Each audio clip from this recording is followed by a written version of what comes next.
What's going on, everybody? My name is David Delano, and this is Rockets Daily, where throughout the off season, our goal here bring you the best Houston Rockets coverage that we possibly can. Appreciate all the subscribers. Appreciate all the comments, as we've been having some great discussions about the Rockets, even in the quote unquote down news times, and we've seen a lot of the conversations that we've been having positive, even some of the fears, as I talked about this week, as far as I was going to get into some best case and worst case scenarios for the Rockets. Sometimes you guys may click on these and you might be like, "Oh, this is way worse than we expected. Why did you put this?" This is really an episode of this is way worse than we expected. I'm gonna go ahead and get into this. You guys can follow me on X at Get Sports Strong, and make sure to subscribe to Rockets Daily. We're gonna be locked in for you guys, the good, the bad, and the in between. And just gonna kind of just go with it today. And this is gonna be a topic. It's gonna be a topic to really discuss this whole week and beyond. Has got some terrible news, and I'm recording this less than an hour of seeing this. I saw the report from Shams, and immediately just kind of going with my just natural raw reactions. And if you guys haven't heard, we got a torn ACL from our starting point guard, Fred VanVleet. Seeing reports here, starting point guard Fred VanVleet has suffered a torn ACL, sources tell Yahoo Sports. VanVleet, 31 years old, suffered the injury during a team minicamp in the Bahamas and is scheduled for surgery this week.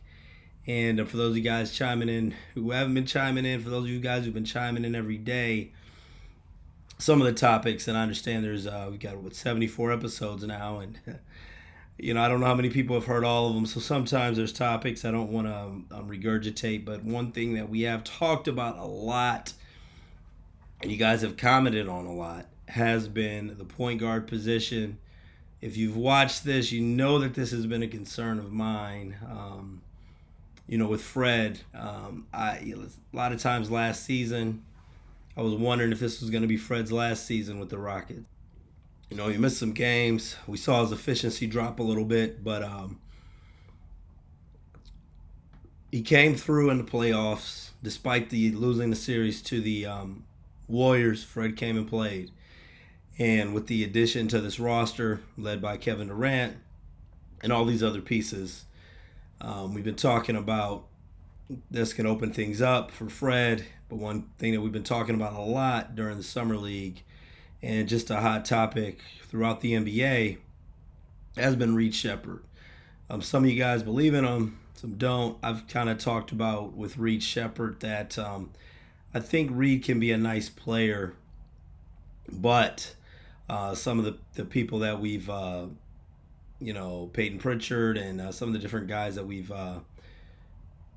compared him to throughout the league, have been some guys that, third, fourth, fifth year started to put it together. And Reed Sheppard, I think, is a guy who can be very solid. I don't see him as a future superstar. And I think it's still going to maybe take 2, 3, 4 years for him to really reach the type of player that he's going to be. And that's obviously going to be past the time of Kevin Durant. But, mentorship of Fred was going to be interesting to see what happens with Reed Sheppard. But we've talked a lot.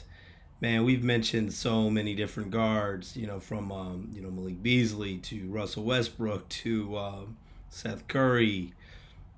We talked about Malcolm Brogdon going to the Knicks, and so many guys out there, campaign, and just Dinwiddie. We've been talking about guards, Chris Paul, throughout the whole offseason. Guys that we would like to have possibly seen on the roster, and we've guys have been talking about Shane Larkin, even though, and I addressed that in the comments, Shane Larkin playing overseas, one of the highest paid players overseas that was doing some nice things with Turkish national team. When you look at what the Rockets could pay him and what he's getting, not really something that makes sense. But you never know with that. I think that now the Rockets are going to have to do some things flexibility wise. Do have a roster spot left, but I had Patrick Beverly working out not too long ago, but really haven't had the money to really add a veteran on this team. Now you kind of wonder, cap space wise, what moves are going to have to be made, because there's some point guard options still out there, but we're going to have to create a little bit of you're gonna have to create a little bit of cap space. A guy I root for personally, Deshaun Tate. Is he someone that, for salary cap reasons, that might have to be moved? Is it gonna have to be some? I'm not a salary cap expert. Even with Kevin Durant, Tari Eason looking at a new deal coming up. Jeff Green, what type of roster, Clint Capella, what type of options and contract restructuring and possible trades are going to be there to add a point guard? Because now, KD probably run some point forward. Amin Thompson, let's see, play some point. We'll see what Reed Shepherd, can do. Reed Shepherd and Aaron Holiday, their roles just increased quite a bit. J.D. Davison goes from someone, as a G League player, that G League champ, high volume scorer there. Still only very, very young player, former 5-star high school recruit, went to University of Alabama, been with the Celtics organization for the last 3 years, only 22 years old. All of a sudden now is J.D. Davis, and someone who's going to definitely get more of a look when it comes to minutes. And how do you feel right now going into the season with a point guard situation the way that it is? Because one of the things we've talked about, one of the most important things is really, this could be Pistons daily, or, Cavs daily, or Knicks daily, or Lakers, Thunder, whatever it is. One of the things it said was going to be the most important thing for the Rockets, and really the most important for all these teams. We saw with the Pacers last year is health. Every year, almost pick any year in the NBA, you need a little bit of luck and blessings to win a championship.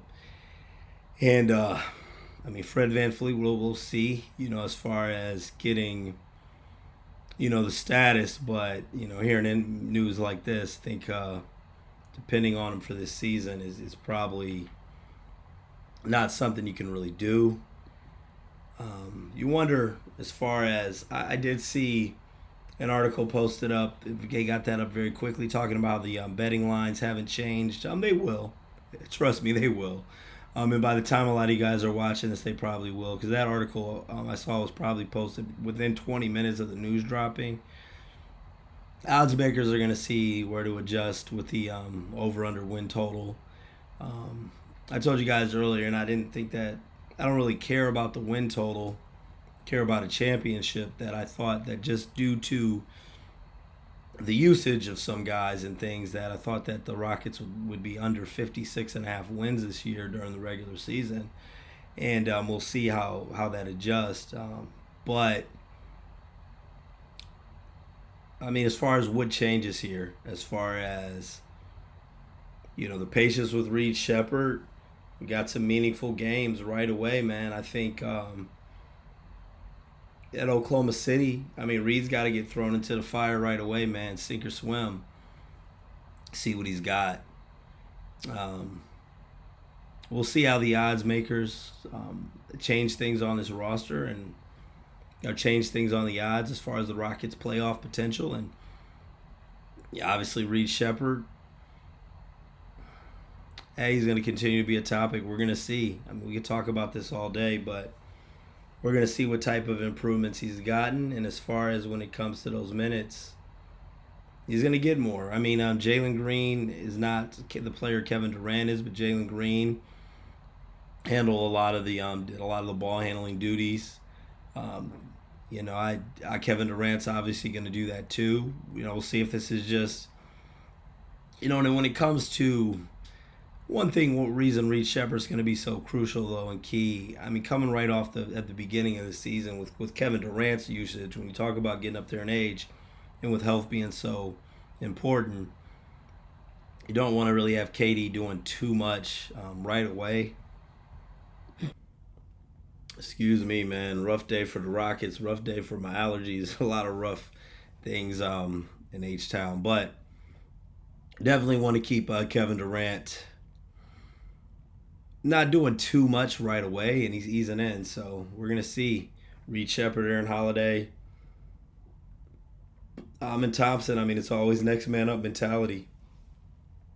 Always next man up mentality, and it's gonna have to be that way right away. So unfortunately, we have a lot more to talk about this week about this. We'll be probably touching on this and point guard options and creativity. We're probably gonna have substantial breaking news or updates almost every day. I mean, as we're talking, teams got to be looking for different options and ways to figure this thing out. So let me know in the comments any ideas you guys got as far as Rockets freeing up cap space, any trade scenarios. If you want to, I think we should just kind of roll with what we have. I think at some point there's going to be another point guard in here.